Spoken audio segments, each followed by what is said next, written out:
એટલે આ ભજનની અંદર સંતો હમણાં ભજન બોલા ભાઈ હમણાં બોલે હમણાં ભજન હમણાં પેલા ભજન પેલું કયું ભજન કોણ બોલે તો હમણાં ધનગુરુ દેવા મારા ધનગુરુ દાતા રે કે ધનગુરુ દેવા મારા ધનગુરુ દાતા સૂતો હતો તારે મને ગુરુજીએ જગાડ્યો સૂતો હતો તારે કે મને ગુરુજીએ જગાડ્યો સમા ઊંઘેતા મોહ નિંદ્રામાં આપણે ઊંઘેતા એક મોહ નિંદ્રામાં આપણે ઊંઘેતા આપણે અજ્ઞાન પડામાં ઊંઘેતા એક વાંધળો પુરુષ હતો એક વાંધળો પુરુષ હતો હવે વાંધળો પુરુષ એટલે વચ્ચોમાં આવી નદી ભલા ભાઈ વચ્ચોમાં આવી નદી આવી એટલે નદી આવી એટલે નદીની પેલી કોર જવું તું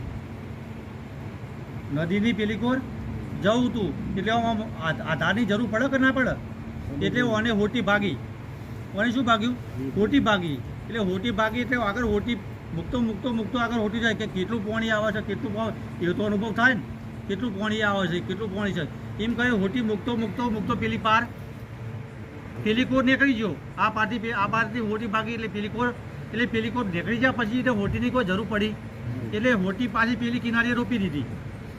હોટી પેલી કિનારીએ રોપી દીધી એટલે પાછો બીજો આવ્યો એટલે બીજોએ પાછળ હોટી ભાજી જાગતો હતો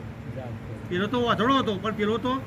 જાગતો હતો જેને આંખો દેખાતા હતો બધું ભાળતો હતો એટલે પેલો પેલી કોર નીકળી ગયો એટલે પાછો પેલાએ હોટી ભાજી એટલે હોટી ભાગીને એટલે આ જઈને પેલી કોર જઈ પાછી એને હોટી પેલી કોર ખોજી એટલે આ એક જાતની પ્રથા પડી જાય એટલે જે આ નદીની પેલી કોર કોઠે જાય ને એ બધા આ બાજુથી હોટી ભાગીને પેલી કોર ખોશે આ બાજુથી હોટી ભાગર પેલી કોર જઈને એટલે કે આવો નિયમ છે આવું કરવું પડે આ નદીની પેલી કોર નહીં કરવું હોય આ નદીની પેલી કોર નહીં કરવું હોય તો આવું કરવું પડે પણ આવી ખબર એમ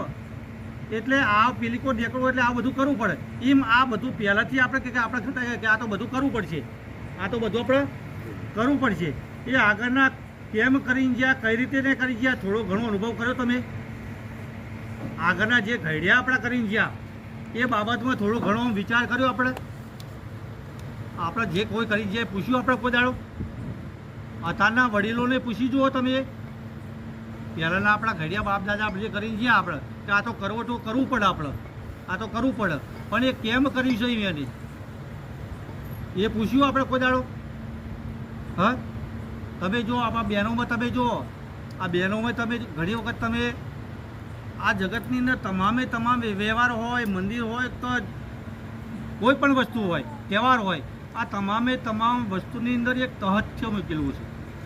એક એનો ભાવાર્થ મૂકેલો વસ્તુ છે ભાવાર્થ વિનાનું કશું હોય કશું જ નથી પણ એને તમે જો સમજો તો એને તમે પણ જોઈ તમે એકબીજા એક કરતો હોય અને બીજો કરતો હોય તો એ વાત તમે મૂળ વસ્તુ પહોંચતા એ વાત ઉપર નહીં પહોંચી શકે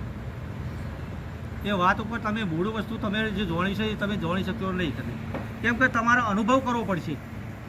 મંદિર એ વસ્તુનો અનુભવ કરશે ધારો કે ઉપર જે પેલું લખેલું છે માં લખેલું છે ધારો કે આ મંદિર છે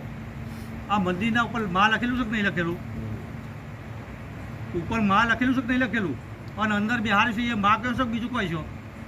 અંદરે અને ઉપરે છે એ માં ખરી ને ઉપર છે એ માં કહો બીજું કોઈ છે અને આ મોય છે એ હા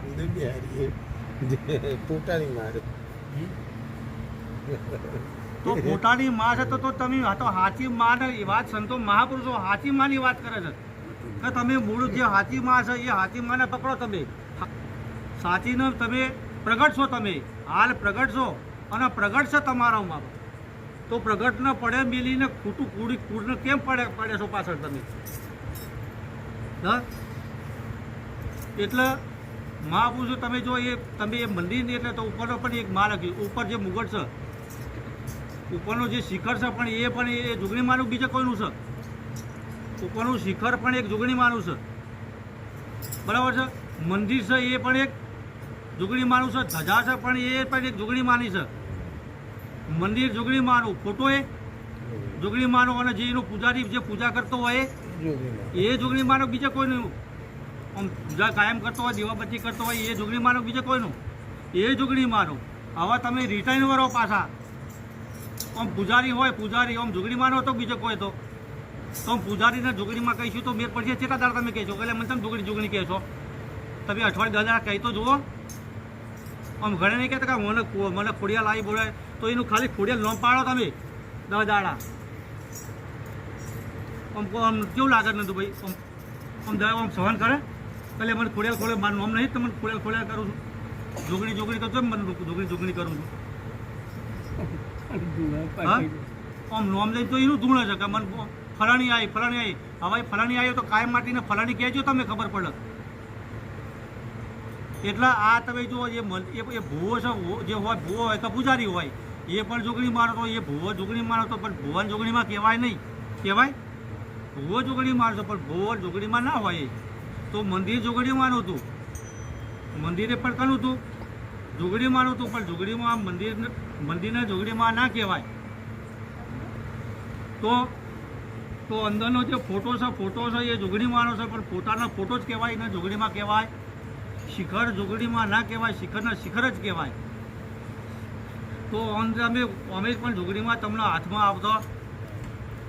તમને જોગણીમાં તમને હાથમાં તમે પ્રેક્ટિકલ કરો તો ખરા કોક દાડો તો પૂછો અને અનુભવ તો તમારો બુદ્ધિ આવી છે ભગવાને કોકની બુદ્ધિ પર જીવ્યા વગર તમારી સ્વયંની બુદ્ધિ પર તો જીવો અને પશુ પક્ષી પોતાની બુદ્ધિ પર જીવો છે તમે જુઓ કોઈનો આધાર લેતો નહીં આટલું તો થોડોક પશુ પક્ષી જેટલી બુદ્ધિ તો થોડીક હોવી જોઈએ કે ના હોવી જોઈએ જીવ જંતુ જેટલી બુદ્ધિ હોવી જોઈએ કે ના હોવી જોઈએ એ કોનો આધાર લે છે આપણા હાલ હમણાં તો આમ ચક્રના દોણા ઉઘરાયા ના કીધું હમણાં છેલ્લે બોલ્યા આપણે એવું આપણે બોલ્યા ને એવું કે ભાઈ આપ થોડું કુંદ દોણ કરો આમ આપણે બોલ્યા ને તો આમ ચક્ર કહે છે કે મારા ઓલે તમે દોણા લાવજો આશા રાખીશ તમારે માટે ચક્ર રાખે શું તમારા માટે અવતાર લીધો છે એને તમે નાખશો તો એ જીવવાનો છો નહીં નાખો તો એ જીવવાનો છો પણ તમે જીવાડતા આ જગતનો કોઈ જીવને તમે જીવાડતા નથી કોઈ જીવ એવો નથી કે તમે એને જીવાડી શકો અને જે દાર તમારો શ્વાસ જતો રહે છે તે દાર રોમ રોમ કહેશો તો એ પાછો શ્વાસ નહીં આવે રોમ ઘડીક વાર મને શ્વાસ પાછો હાલ 2 કલાક હાલ 5 કલાક હાલ નહીં હાલે એ શ્વાસ કેમ કહું આમાં ખૂટે એટલે ખૂટ્યું હા દીવામાં તો દિવેલ ખૂટ્યું હવે કણી જુઓ છે વાટ દીવામાં દિવેલ ખૂટ્યું હવે મૂર્ખ નથી થોડીએ વાર આમાં દિવેલ ખૂટી જાય હા જોઈનથી આ દીવો હતો તમે જો ઓવળ જો ના જોઈ લો તો આમાં પૂરપૂર થવાનું એટલો જેટલો એનો નિમિત્ત હોય એટલું તમે પૂર્યું હોય તો દીવો લાગવાનો છે એમ આમાં શ્વાસા તમારા જેટલા હોય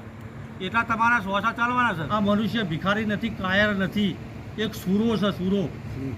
એક સિંહ છે એક રબારી એ તો રબારી ઘેટો બકરા ચારતા હતા ઘેટો બકરા ચારતા એટલે જંગલની અંદર એને એક શિયાળનું બચ્ચું મળ્યું એટલે એને ઘેર લાવી અને દૂધ પાઈને મોટું કર્યું કાયમ એને દૂધ પાઈને મોટું કર્યું નીમ આખો સિંહ થઈ ગયો આખો સિંહ થઈ ગયા પછી એ ઘેટો બકરાના ભેગો જ ફરવા મળ્યો ઘેટો બકરો જાય ને એટલે ભેગો ફરવા મળ્યો કેમ કે કદી એને સિંહ કેવો હોય ને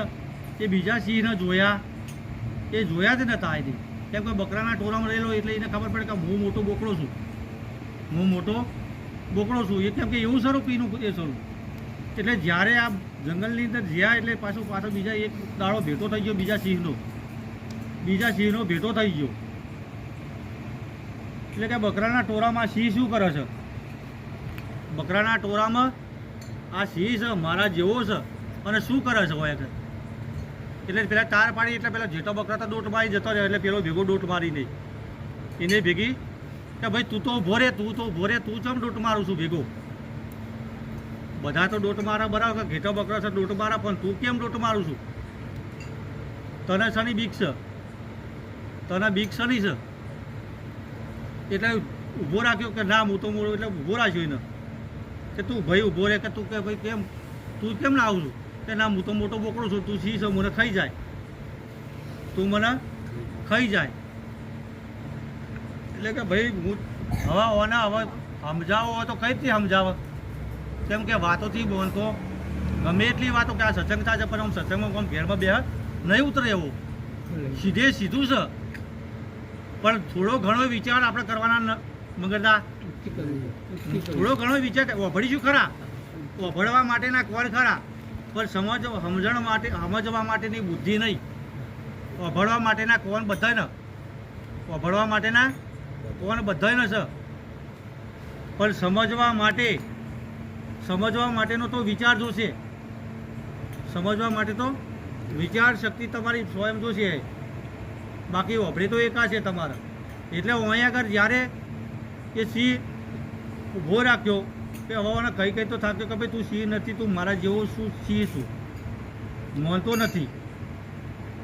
એટલે ઓને કૂવાની કિનારે લઈ ગયો. કૂવાની કિનારે મેં કૂવામાં પાણી ભરેલું કે હવે તું જો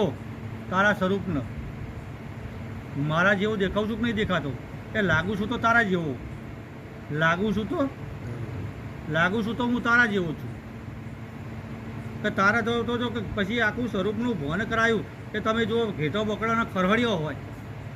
એને ખરહડિયો હોય, આપણો પંજો હોય, એમ આખા સ્વરૂપ કે તમે જો તો એના કોણ મોટા હોય ને આપણા માપના કોણ હોય, કોને આખા સ્વરૂપનું ભાન કરાયું. કે આપણી પણ બોલી તમે જુઓ, હવે બોલી બોલે તો જેઠો બકરો તો બે કરે. શું કરે? બે કરે ને. એટલે કહ્યું કે કબૂતરોનું ઘૂ ઘૂ ઘૂ, ચકલા સુંદર શું શું તે માણસ તારું શું? માણસને પૂછ્યું કે તારું શું? કે ગે ને ફે. હા, કોઈ વાત આવી તો હસી નાખ્યા, પણ થોડો ઘણો વિચાર કર્યો, થોડો ઘણો કે તારું શું? ગે ને ફે. વિચાર કર્યો નહીં. આટલું ઉત્તમ અવસર મળ્યો છે આપણને, આટલો ઉત્તમ અવસર મળ્યો કે કંઈક કેવો મળે છે ઉત્તમ. તો આ સ્વરૂપ બતાવ્યું કે હવે તું બોલ, તાળ પાડ. એટલે તાર પાડી એટલે એના જેવું તાર પાડી એટલે તારે ખબર પડી કે હવે તું પોતે જાતે શીશું, તું પોતે સ્વયં શીશું. એમાં તમે આ 84 લાખની અંદર ઉત્તમમાં ઉત્તમ, શ્રેષ્ઠમાં શ્રેષ્ઠ, આ બધા તમારા નેચર, બધું તમારાથી ઉપર કોઈ સહજ નહીં, બધા તમારામાંથી જ બનેલા છે, મનુષ્યમાંથી જ બનેલા. આ શરીરથી દેવ બનાય, દાનવ બનાય ને માનવ બનાય. જે બનવું હોય તે, દેવ બનવું હોય તો એ તમારા હાથની વાત છે, માનવ બનવું હોય તો એ તમારા હાથની વાત છે, અને દાનવ બનવું હોય તો એ રાવણ બનવા માટે શરીર જુદું હતું અને રોમ બનવાનું કોઈ શરીર જુદું હતું. શરીર સાધન તો બેને એક હતા ને, સાધન બેને એક હતો. કોઈ રોમ બનવા માટેનું સાધન કોઈ જુદું, તો રાવણ બનવાનું સાધન કોઈ જુદું. સાધન જુદું હતું, વિચારો જુદા હતા. શું હતું? પોતાના વિચારો જુદા હતા. જ્યારે આપણા બધાના જો વિચાર મળી જાય આપણને, તો લાખ આચાર મિલે, એક મિલે વિચાર. લાખ આચાર મિલે તો એક મિલે વિચાર. આચારી સબ મિલે. શું કીધું પાછા? કે આચારી સબ મિલે, વિચારી ના મિલે કોઈ. જો વિચારી જો મળી જાય તો આ વાત ખટપટ જલ્દી સમજી જાય, આ વાત